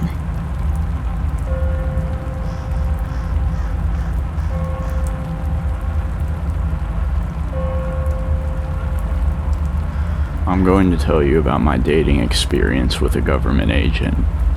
Or was he? Not only will this post focus on bizarre events, but also what the relationship was like. I haven't been able to understand what happened, and I feel like I need more insight, so that's why I'm doing this. When I tell my family and friends, they are just as puzzled. I'm a 23-year-old gay guy from Michigan. I just deliver pizza and live at home with my parents. I have no affiliation with the government. A few years ago, I met an older guy online. He was here in Michigan visiting friends from Washington, D.C. He was nice, and we decided to hang out after chatting for a little while. I wasn't looking for anything serious, so when we hung out, it was casual. We would just have wine or get dinner. Sometimes alone, other times with his friends who live here in my area. The first thing that stuck out about him was when he told me what he does. He told me he works for a 3-letter agency, but he could not disclose which it was. All I knew was that his job is very demanding, and it was for some 3-letter agency in DC. Nothing felt weird at that point, until the magnet popped up. It's honestly hard to remember this in detail, so bear with me. I don't remember the first time seeing it, but I know that one day I noticed a small circular magnet just sitting by us. It looked like a metal washer, just a donut metal-shaped disc about the size of a pepperoni, but it was thick and shiny. I remember seeing a few of them around and even being stacked on each other. I can only remember what it looked like. I didn't say much about it at first. I kept my mouth shut when it came to anything possibly involving his work. I regret that now because it makes me feel like I was being vulnerable and naive. I wanted to impress him by respecting the private nature of his job, but in my gut I knew it was connected to his work somehow. I didn't know it at the time, but that weird metal thing would come back into conversation later. As our relationship, if you can even call it that, it was more like a fling went on. He started to show more of his personality to me. I began to feel an energy of manipulation when I was with him, and I just felt intruded on. He was very sweet and doted on me, but it felt too good to be true. Tension began to rise very quickly because I wasn't giving him enough of my time, and I began pulling away. He was coming on too strong. It almost gave me a feeling of being captured. The more our strange dynamic played out, he began to tell me a little about work, slowly intertwining it with other aspects of his life. I don't remember why or when, but at some point he told me about the magnet. Here's the best way I can explain this. Because of his job, he has foreign entities who literally try to mess with and interfere with his life. When you read that, you probably aren't completely understanding what I mean. Apparently there was some sort of foreign entity that would use advanced technology, send some sort of disrupting wave of energy to him to distort his thoughts and emotions. I don't know how severe this was, but apparently it was very hard for him to cope with. He told me the metal object's purpose was to block that interference from affecting us. This was a lot to digest. I didn't know what to think. Foreign entities using mind control on him? Now I'm going to make a list of the weirdest parts and why I still rack my brain about this encounter to this day. 1. One day the magnet was stuck to my phone. I pulled it off and ignored it. 2. I never found out which agency he worked for, and I wonder if it was an illusion of grandeur looking back now. He had a friend in Florida who was a lady in her probably 60s. He told me he stayed with her during the pandemic. When he FaceTimed her one day, she picked up a small object with a screen on it and asked if it was his. When he said yes, she quickly hid it. Also, he had a lot of weird flashy technology I've never seen before. 3. If the foreign technology shit is real, did it affect me? Can it cause cancer? 4.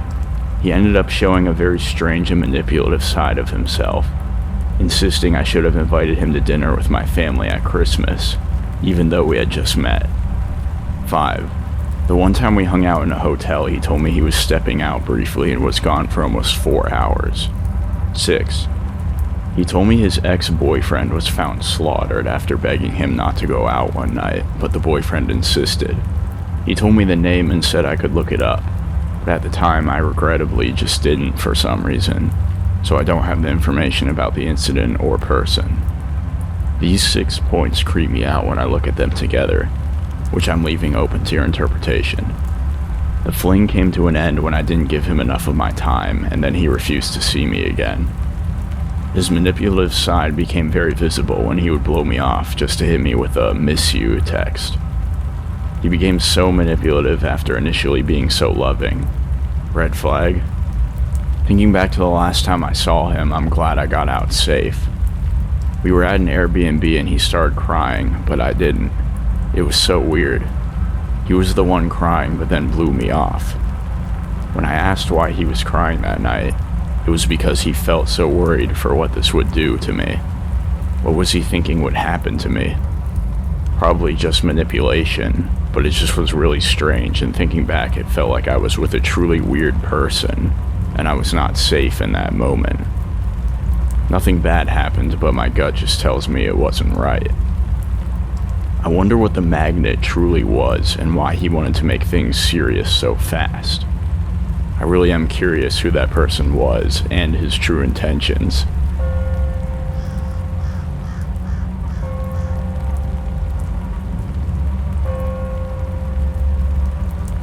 My name is Henry, and I live in a run-down town in the English Midlands. This particular town is semi-rural though, and is surrounded by farmland, paddocks, and on one side the estate of a duke.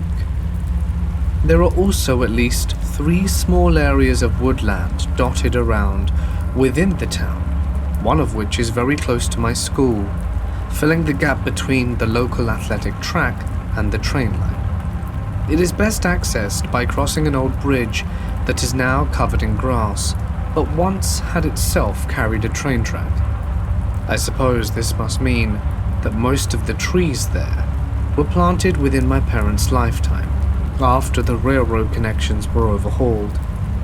I'm now in my late teens, but this story takes place several years ago, when I was 13. I was a hormone-driven adolescent, and in some ways still naive. Also, I was, and still am, sexually submissive. I largely attributed this to my first kiss being physically forced on me by a girl called Natalie, but I digress. At the aforementioned school near the wood, I became good friends with a guy called Ben. His sister Alice was also in our year at school. They were twins, you see. Despite that, Ben seemed to distance himself from Alice as much as possible. I assumed this to merely be sibling rivalry, or perhaps an excessive fear of potential embarrassment. Alice had a pretty face, and an attractively plump bottom. Boys mostly ignored her though, partly because she was quiet, and partly because, to be honest, she often looked a bit of a mess. Seemingly unbrushed hair, heavily creased blouse, smudged mascara. Not all the time, but such things weren't rare. I fancied her anyway though. In fact, her intermittently disheveled appearance seemed to me to somehow add to her charm.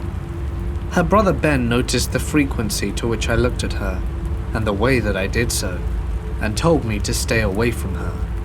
I presumed it was just him being protective of his sister, and I ignored him and asked her out anyway, keeping it a secret from Ben. She wanted to go for a walk in the woods. Frankly, it would have been a very short walk. A very slow walker could have probably got from one side to the other in under 15 minutes. I guessed, therefore, that Alice had more in mind for us to do in the woods than just walk, and this seemed like an exciting prospect. So on the Saturday late in the afternoon, I met her by the wood. We headed in, holding hands. She guided us away from the main trail and diagonally down the bank, dodging foxholes and branches. Suddenly, she turned to me and said, "Do you like bondage, Henry?" I blushed. We were still quite young, and I didn't expect Alice to also have come across it. Yes, actually," I said. Letting go of my hand, she crouched down by a large tree with a hollow in the trunk, reached into the dark, damp hole, and retrieved from it a small metal box. She set it on the ground and flicked open the clasps. When she opened it, my eyes went wide at the contents. A wide variety of items, almost none of which I expected Alice to possess. Cigarettes, a pocket knife, oracle cards, an adult toy, and some other items. Most relevantly to her inquiry, there was a pair of handcuffs, real ones, not the sort where you flick a little switch and they open. No, these ones required the key. She cuffed me to a tree, and I cooperated. It was exciting. I guessed that kissing would follow, or maybe more if I were lucky. After all, the contents of her secret stash suggested that she was more of a bad girl than I had thought. My anticipation became visible through my trousers. Alice smirked at the proof of my arousal. It crossed my mind that if she knew about bondage, she might also know about things like pain play. But that didn't sound too bad either. Of course, I was imagining the safe, sane, and consensual kind of slap on the cheek and a pinch kind of thing. Nothing that were likely to cause real harm. Unfortunately, it turned out that Alice was much further than that cute, shy girl than she actually seemed.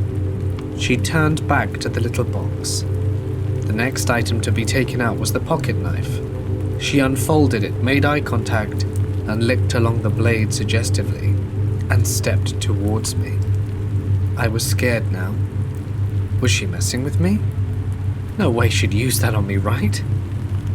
"Alice? What are you doing?" I said with a shaky voice. She breathed her answer into my ear. "Let's call it penetration." She grinned at her sinister pun, flicked the blade twice like a nurse flicks a syringe, and plunged it into me. I screamed. She pulled it in and out and thrust it in me again. I screamed again and began to cry. She laughed at my tears and continued her torture. In total, she stabbed me 5 times on the right side of my stomach, just above my left hip, my right arm, my left shoulder, and my right thigh, narrowly missing my femoral artery.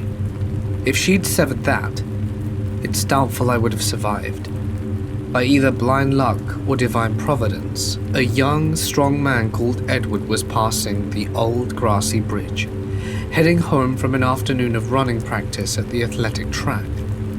At about the moment of my first or maybe second scream, hearing it, he bravely rushed into the woods and, following the sound of my subsequent screams and pleas for mercy, managed to find the bloody scene with remarkable speed. Seeing Edward appear, the expression of sadistic glee on her blood-spattered face turned into one of terrible anger, likely rooted in the frustration of the interruption of her twisted and grotesque act. She slashed her knife at him. Unfortunately for her, Edward was a keen martial artist. Impressively, he disarmed her without her landing a single stab or cut on him.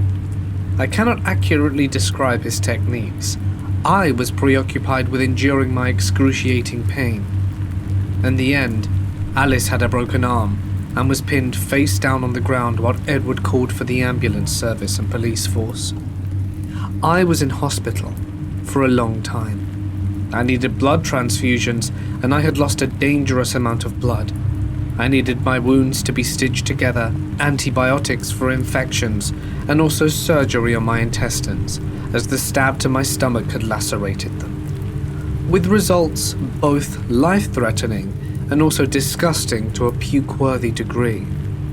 I'm sure listeners will sympathize that I pressed charges, given the seriousness of the assault, though they may also think I'm an idiot for getting myself into that situation. There was of course a trial, and unsurprisingly, Alice was found guilty of grievous bodily harm.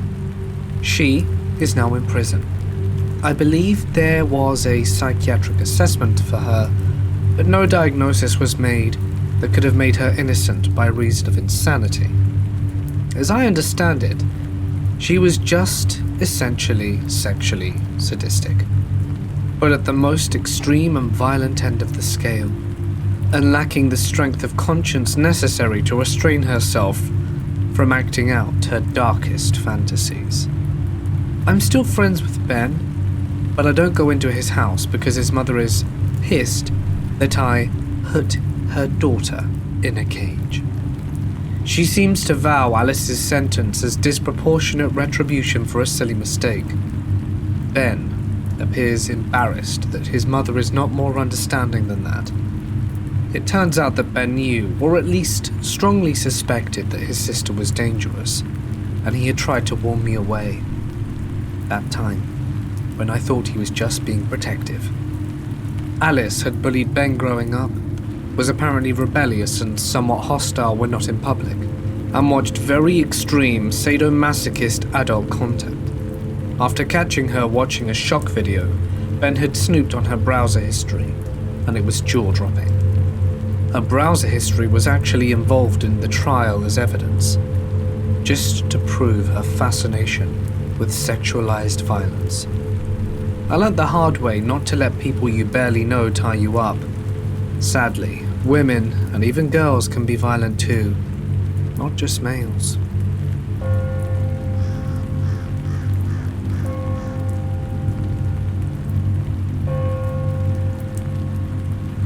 I was 21, recently became a police officer, and also recently dumped.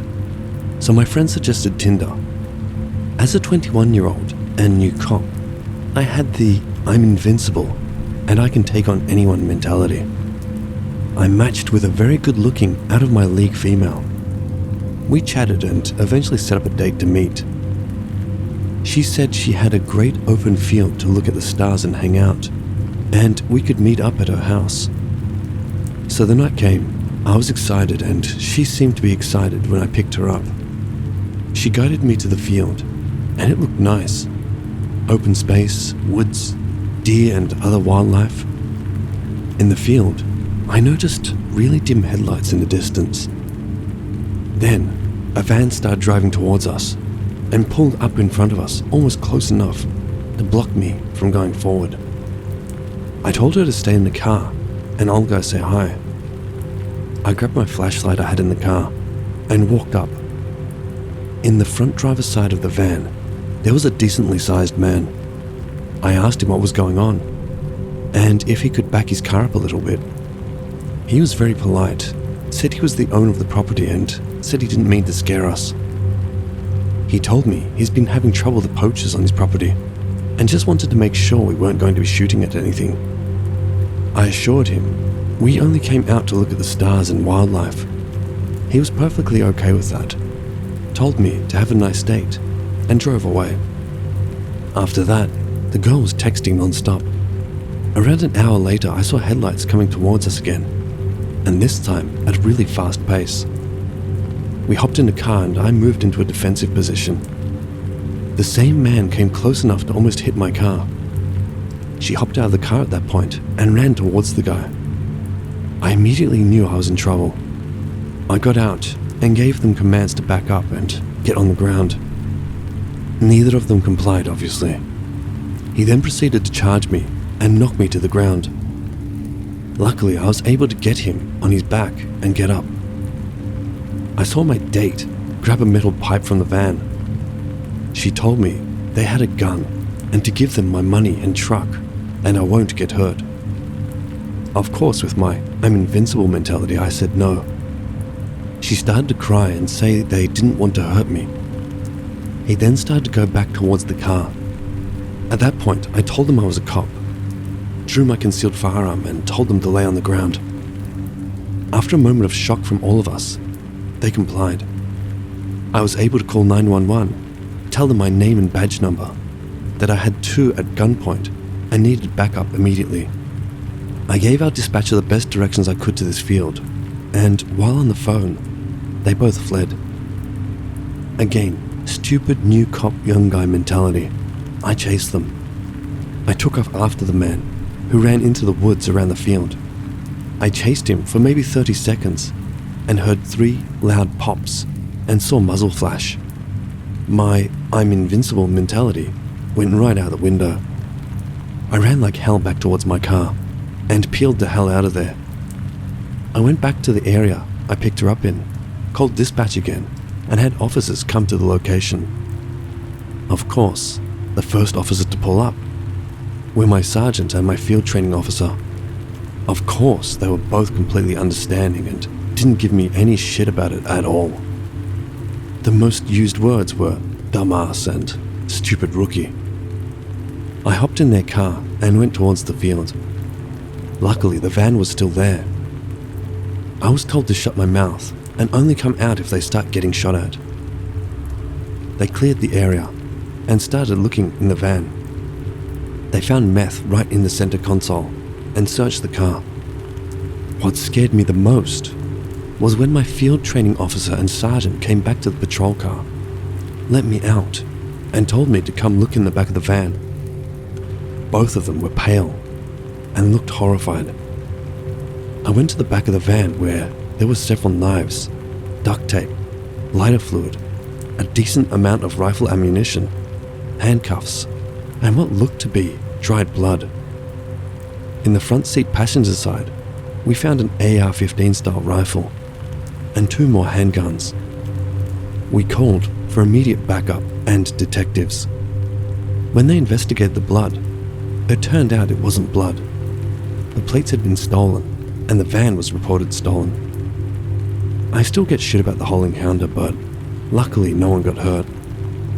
I will never use online dating again, ever.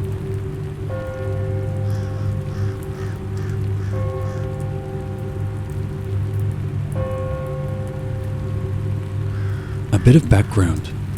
I have had a spirit attached to me my whole life.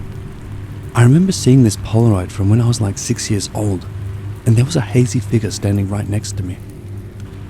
The spirit has never felt bad in any way. It's more just a friend that I always have. I can't describe exactly how this presence feels, but it's comfortable and familiar. I named him Henry, and always know when it's him messing around in the house, or when it's something else. So I noticed that I hadn't really felt Henry in a while. I could sense other things in the house, but Henry's energy was just gone. Like I said, I felt other entities in the house, and one in particular frightened me. I have had sensitivity to the paranormal my whole life, and I can sense intention from them. However, this one, I couldn't, but it felt dark. One day I was in my kitchen, washing dishes. The sink is against a half wall. On the other side is the living room, which is pretty open in the middle, since all the furniture is against the walls. The glass door plus the windows on the opposing wall let in so much natural light that everything is illuminated. As I was washing the dishes, I casually glanced around the living room. In the center of it stood a dark figure. I quickly shifted my gaze and didn't look at it long because every single instinct told me I would regret it. I didn't look at it long, but the image is still burned into my memory. This figure was shaped like a person, more than 6 feet tall with broad shoulders. The arms were uncomfortably long, and the fingers were too big and too few. The figure was solid black, and so dark that it seemed to mess with the colors of the living room. From my peripherals, I saw that it actually seemed to be rising out of the floor. I listened to my instincts and looked away, made myself focus on the dishes, not pay attention to my peripheral vision, and immediately stopped thinking of the figure that was standing a few feet from me. After a moment, I felt that it had left. I know this was the entity that I had been sensing, and I knew that if I gave it the attention it wanted, that I would regret it. I also know deep down that this entity is the reason that Henry is no longer with me. I don't know how things work in the spirit world, if entities can scare others away or send them away. This was a few years ago that I saw this figure, and I have since gotten rid of it, but Henry has yet to return. Though I had never actually gotten to see or speak with Henry, he was a dear friend that always made me feel safe, and I miss him.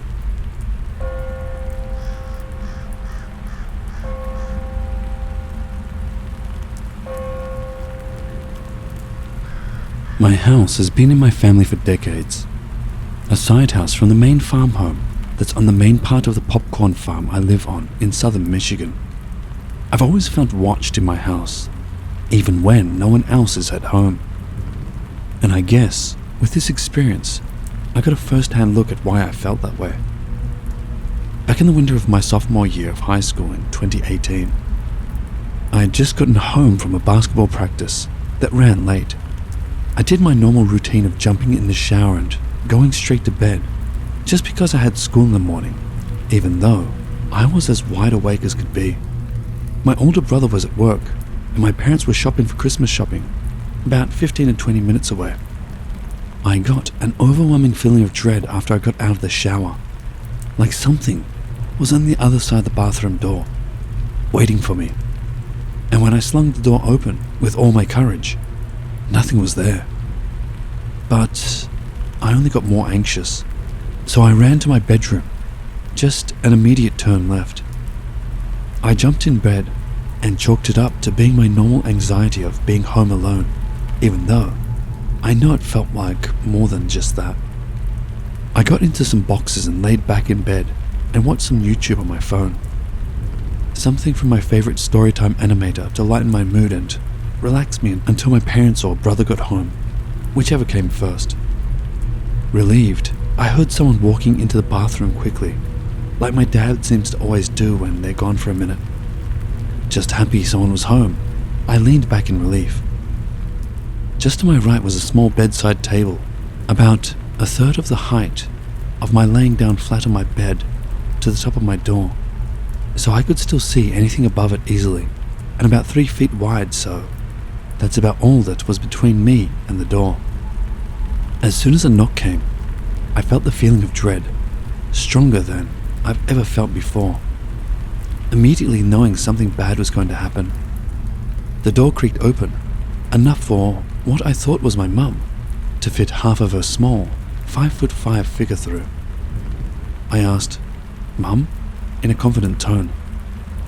This figure just stared down at me, laying in my bed. Realizing this just wasn't a silhouette of my mum, it was dark, like I could visibly see it with only the moonlight illuminating my room. I proceeded to ask, "Lane?" My older brother, who by no means has a figure of a small woman, he's 6'2". It's just what came out of my mouth, hoping it was him, because who else could it be? The figure, being as dark as it was, shook its head no, slowly, and slowly slipped out of the door and shut the door behind it. After maybe 10 seconds of silence, I sat up, confused and scared. I opened my door, thinking it was my parents messing with me, but their bedroom is straight across from mine, and their room light was off, as was the hallway and the rest of the house, like no one was ever there. I walked out into the kitchen, and there they were, walking in, with arms full of grocery bags, and I asked them if they had come into my room. They said they had just walked in from shopping, and to help them with all they had left. I don't talk about this experience much, only with one other friend about 3 years after this experience. I felt as if my regular anxiety somehow willed this thing to me, like it wanted to mess with me.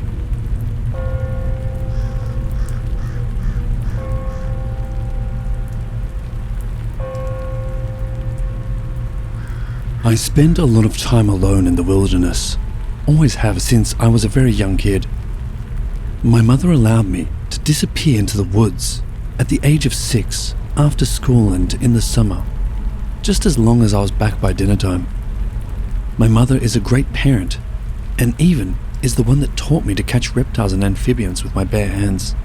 We don't use nets, as well as taught me how to identify their species, subspecies, and sex. One of my earliest memories of a shadow entity was in the expansive woods behind my house.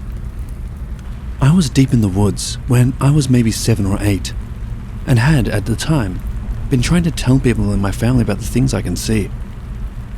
This caused me to shine like a front porch light in the summertime, and all the bugs were coming. In this sense, it was entities, spirits and the like, that were coming to me or finding me.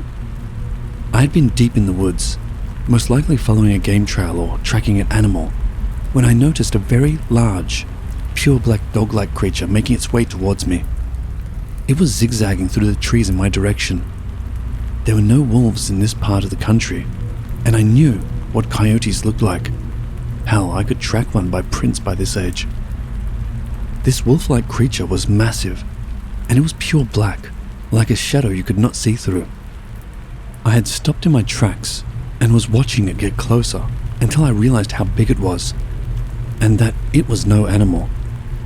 Fight or flight kicked in, and my fear levels went through the roof, so I ran as fast as I could towards the direction of my house. I still remember looking over my shoulder a few times to see it still on my tail, maybe 50 to 70 feet behind me. I just kept running. When I hit my backyard, I didn't stop running till I'd made it to the back door of our house, which opened up into a large 3 seasons room that had large windows all around. My mother was in the kitchen, and I was yelling for her to come to my aid. She came into the room, and I explained I had just been chased by what I was referring to as a hellhound, devil dog, pure black shadow dog, that was giant while gasping for breath.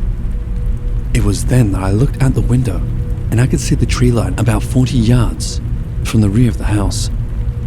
Standing at the edge of the woods was a pure black shadow creature that was humanoid and easily 7 to 10 feet tall.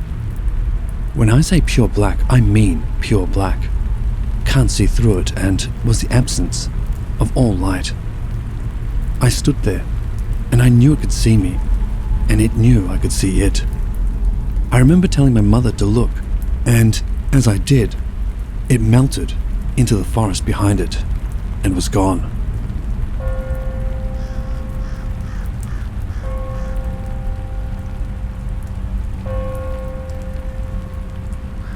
At the age of 12, I had moved from the house me and my mother had been in, and moved back to our hometown, where we were from originally. I spent every weekend with my grandparents and started to work for my grandfather on the weekends at his family business. The family business was monuments. You call them tombstones, and his family had been doing it since 1855. Every evening, me and my grandfather would sit in the living room and watch movies together. He would always fall asleep in his favorite chair during the movies, and I would throw pillows at him to wake him up, then act like I didn't know where the pillow came from. The living room had 2 entrances and was a large vaulted A-frame room on the ground level. One entrance was on the left, which accessed the kitchen. The other was to the right and was a large opening where the front door was, as well as access to the hallway. There was also a balcony above the doorway on the left with a long railing where I used to see a lady in white standing most nights. She would be up there, looking down on us.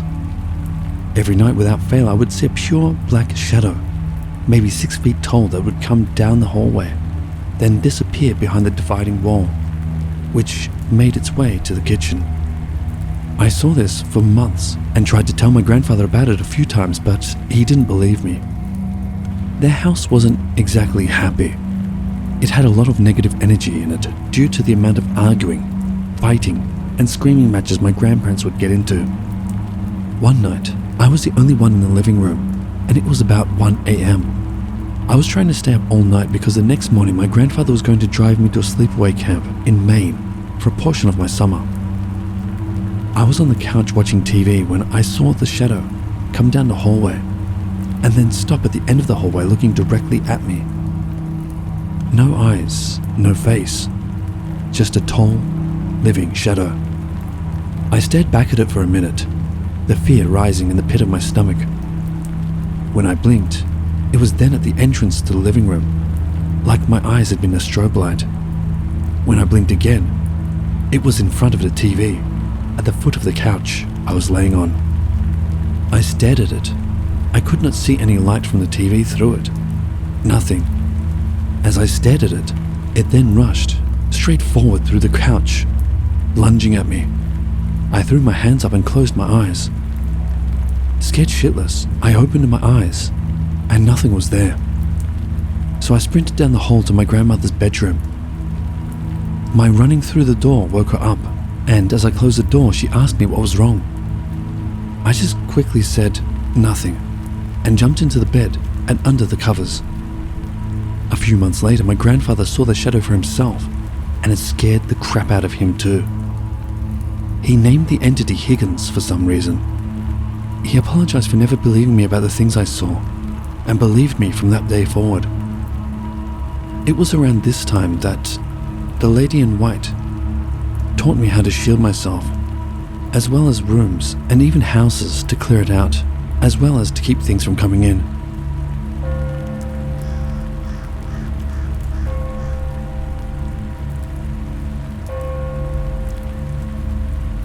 At this point, I was 15 and knew how to protect myself better, thanks to the lady in white.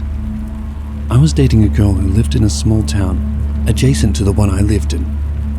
My girlfriend and some of our friends would often hang out in the cemetery in town, and I would teach them the history of the headstones and how they were made. A lot of them were made by my grandfather's family, and a bunch by him and myself also, so they enjoyed the lessons. It's not often people know a 15-year-old monument builder, so it intrigued people. Before you ask, I've spent hundreds and thousands of hours in cemeteries, and have only had maybe 2 experiences in them of note. I don't count when I used to run funerals. That's a common time for more of the deceased to show up and pay their respects to the ones being buried by me. This night, my girlfriend and some of our friends had been in the cemetery and were walking out of the gate due to it being too dark to see. When we closed the wrought iron gate behind us, I glanced up the road to my left, where there was a streetlight at the bottom of a hill. I could see a pure black shadow moving in a strange, janky way, like a puppet, coming down the hill. I stopped and stared at it, which caught the attention of the group I was with. They all stared too, then started saying in scared voices, "What is that?" Then they were all saying in panicked voices, "What the hell is that?" It had made it to the light at this point, and passed under it, moving in a shifting, shaky, janky way like a marionette being used by a child. In a blink, it was on one side of the road, then the other, back and forth, and was about 80 feet from us still. I told the group to start moving towards town, and they all took that as run away and sprinted down the road with me on their heels, holding the back. I yelled for them to stop when they had made it 50 feet down the road, and then they all turned to me. I remember telling them that I've dealt with this kind of thing before, and told them to keep heading to town, and I would be there soon. Then I turned around and started walking towards the entity while building up my light inside of me. My girlfriend grabbed me and was yelling at me to come with them, and I fought her off of me, telling her only I could deal with this, and that I would catch up with them and not to worry about me. I took her hands off of me and kept walking towards it. Behind me, she began to break down crying, begging me not to do this, and the rest of the group was scared beyond belief. I remember stopping and looking at her, and all of them, and my girlfriend was on her knees crying. And that's the only thing that stopped me. I wouldn't be protecting them by walking towards this being. I would be protecting them by getting them away from it. I walked up to my girlfriend and picked her up from the ground in the pool of tears she was in, and told our friends to follow me and kept walking towards town. That night we built a fire in one of their backyards, and everyone asked me to explain what the hell had happened, and what was that thing, and why was I going to walk towards it alone. So that night, I told them about how I am, the things I see, and how I could use my hands. I remember it dawning on my girlfriend then. That's why when I have cramps, you put your hands on me and they go away. I remember the only reason they believed me is due to what they had seen, and how everyone had seen it together.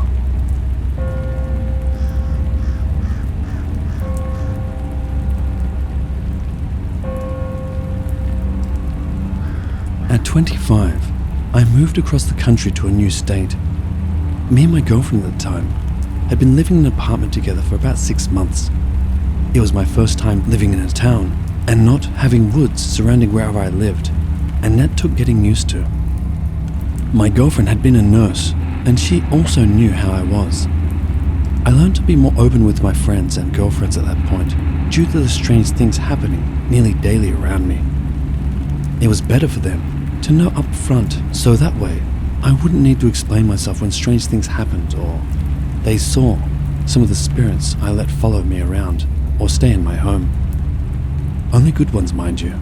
I don't let anything negative even onto my property, apartment or house, due to my shielding regimen. That doesn't mean things haven't tricked me though, like I'm going to talk about now. My girlfriend at the time, as I said, was a nurse. She often would have things follow her home because she was slightly sensitive, as well as the fact they could probably sense me around her, even when I wasn't with her.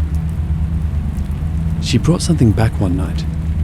I could only feel it in my apartment, and it hadn't revealed itself yet. I was trying to see if it needed help or guidance and why it was there, but it wasn't giving me hardly anything.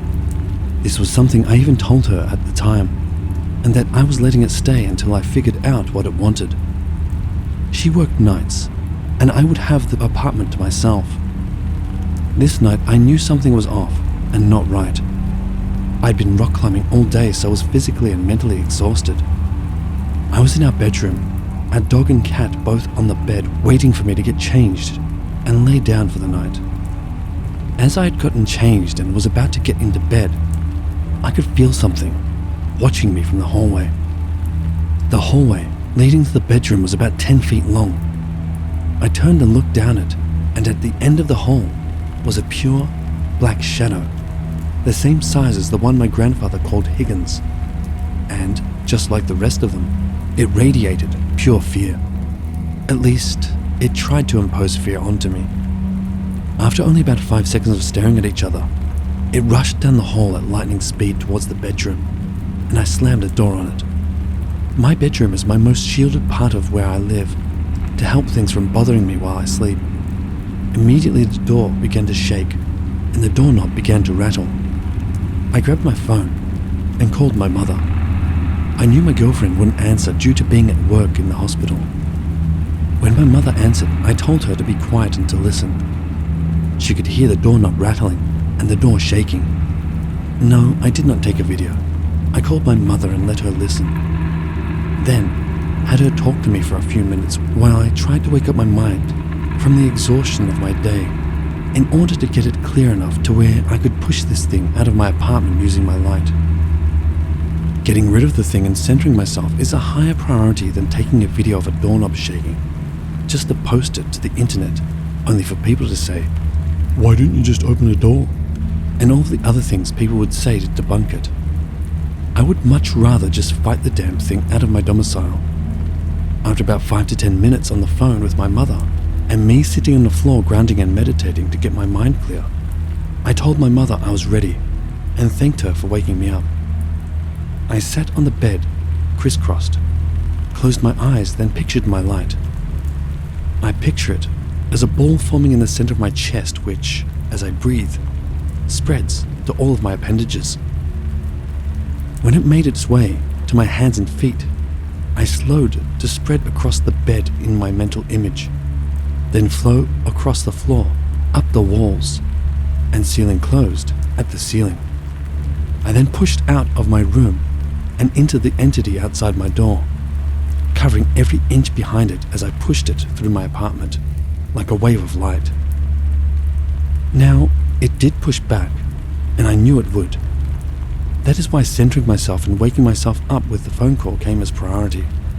It fought back against my wall of light I was driving it out with, feeling its voice mentally, which also fought against me. I drove it out of the apartment, then down the stairs and off of the property of the apartment grounds, targeting it specifically. When I was done, I got out of bed, opened my bedroom door, walked down to my kitchen, opened the fridge, and grabbed a beer.